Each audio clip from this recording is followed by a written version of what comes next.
जय हिंद दोस्तों। आज के इस लेक्चर में हम लोग समझेंगे कि गोलीय दर्पण या स्फेरिकल मिरर क्या होता है और ये कितने प्रकार का होता है। उसके बाद इसके पूरी नामकरण के बारे में अच्छे से समझेंगे। तो इस वीडियो को देखने के बाद आपको कोई दूसरी वीडियो देखने की ज़रूरत नहीं पड़ेगी। हमने इसमें हर एक पॉइंट को अच्छे से एक्सप्लेन कर दिया है। तो चलिए शुरू करते हैं। तो गोलीय दर्पण को अंग्रेजी में कहते हैं स्फेरिकल मिरर।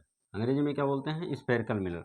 और गोलीय दर्पण की परिभाषा की बात करें तो गोलीय दर्पण में ऐसे दर्पण होता है जिसका परावर्तक पृष्ठ जो होता है कैसा हो? गोलीय हो।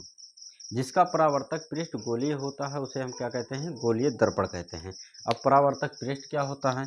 अब जैसे मान लेते हैं कोई ग्लास है, कोई शीशा है, और शीशा जैसे ट्रांसपेरेंट शीशा है, इस पार से उस पार आपको दिख रहा है, तो उसे हम बोलते हैं ग्लास या शीशा बोलते हैं, या दर्पण भी बोलते हैं।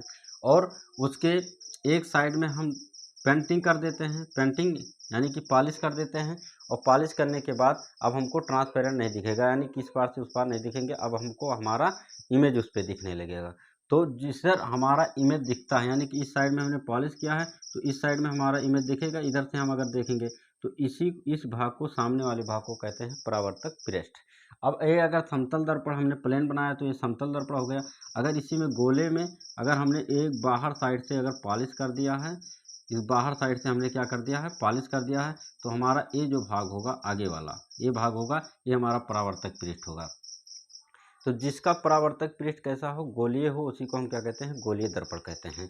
ये गोलीय दर्पण जो होता है दो प्रकार के होते हैं। पहला होता है अवतल दर्पण, इसे अंग्रेजी में बोलते हैं कनकेव मिरर, और दूसरा होता है उत्तल दर्पण, अंग्रेजी में बोलते हैं कन्वेक्स मिरर। इसे ये कनकेव मिरर और कन्वेक्स मिरर जो होते हैं क्या होते हैं, यानी हिंदी में बोले तो अवतल दर्पण और उत्तल दर्पण, ये किस प्रकार के? दोनों ही गोलीय दर्पण हैं, लेकिन किस आधार पे अवतल होते हैं और किस आधार पे उत्तल कहा जाता है, इसी को चलिए समझते हैं। तो ये मान लेते हैं हमारे पास एक गोला है, ये गोला क्या है? एक दर्पण है, यानी कि हमारा ये पास एक शीशा है ग्लास का, और ये अभी कैसा है? ट्रांसपेरेंट है।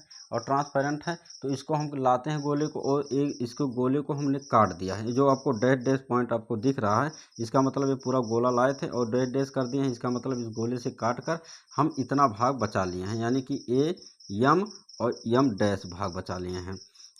अब हमारे पास इतना भाग है, तो इतने भाग को हम केवल काल्पनिक देख रहे हैं कि इतने भाग से हमने काटा है। तो अगर इस गोलीय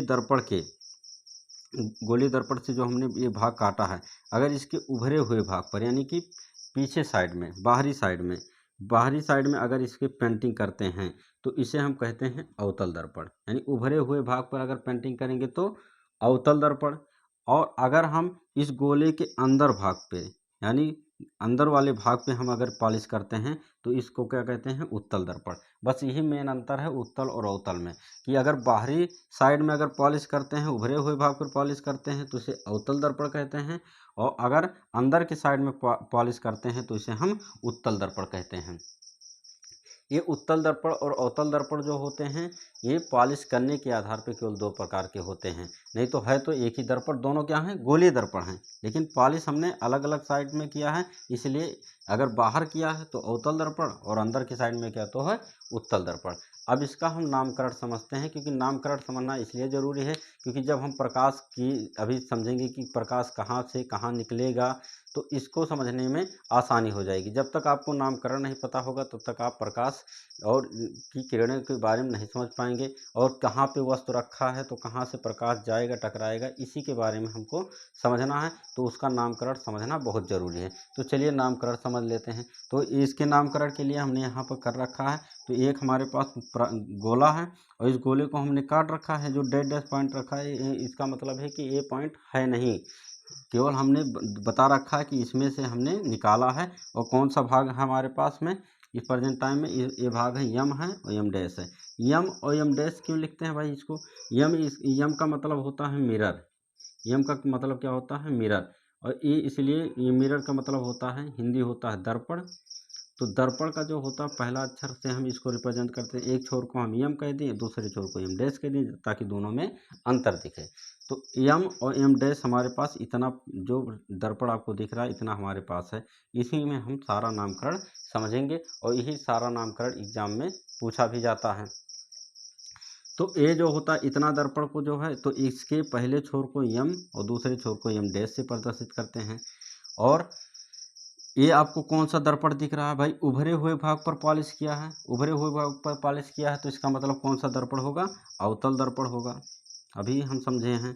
तो अवतल दर्पण है, इसका मतलब अवतल दर्पण है। और ये अवतल दर्पण में हम इसका नामकरण समझ लेंगे तो हमको उत्तल दर्पण का फ्री में समझ में आ जाएगा, क्योंकि नामकरण वही होता है, बस केवल पॉलिश की ही हेर फेर होती है, यानी पॉलिश अंदर साइड में कर देंगे, नामकरण तो ऐसे सेम टू सेम रहेगा। और पॉलिश अंदर साइड में कर देंगे वो उत्तल हो जाएगा।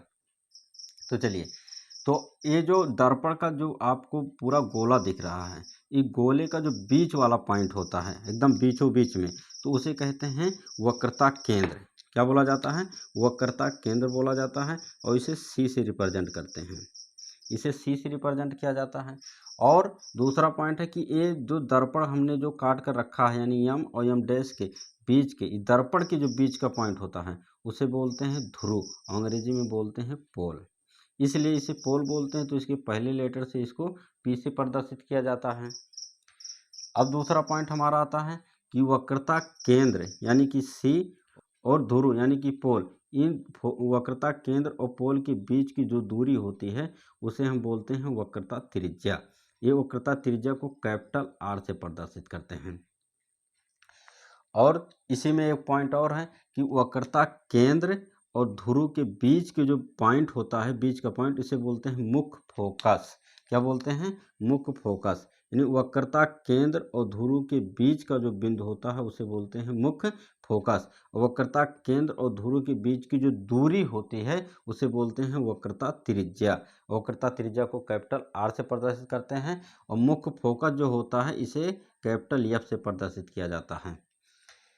अब हम समझते हैं ये जो पॉलिश किया हुआ भाग है, ये पॉलिश किया हुआ भाग को पिछला साइड भाग बोलते हैं, या कह सकते हैं कि भाई बैक साइड है। क्या है? बैक साइड है। और बैक साइड में क्या होता है, कोई इमेज दिखता नहीं। अगर उस इधर से हम हम इधर से खड़ा होके अगर इस दर्पण पे देखेंगे तो हमारा फोटो दिखेगा? नो दिखेगा। तो हम अगर सामने से खड़े होंगे तभी ना दिखेगा हमारा फोटो। तो हमेशा सामने से देखेंगे, यानी कि सामने वाले भाग से। तो हम जो इमेज रखेंगे तो हम सारा सामने से ही देख बना के रखेंगे। तो इसके जो पॉलिश किए हुए भाग के इधर वाला भाग होता है, उसके अपोजिट वाला भाग, उसे कहते हैं सामने वाला भाग, अंग्रेजी में बोलते हैं फ्रंट साइड। और फ्रंट साइड को ही बोला जाता है परावर्तक पृष्ठ। परावर्तक पृष्ठ जो अभी यहाँ बात कर रहे थे, यही परावर्तक पृष्ठ है। जो इधर पॉलिश किया होता है उसके अपोजिट साइड वाले भाग को हम बोलते हैं परावर्तक पृष्ठ। और परावर्तक पृष्ठ पे ही सारी प्रकाश की किरणें आती हैं, यहीं से रिफ्लेक्स होती हैं। और हमारा इमेज भी इसी के द्वारा दिखता है, परावर्तक पृष्ठ के द्वारा दिखता है।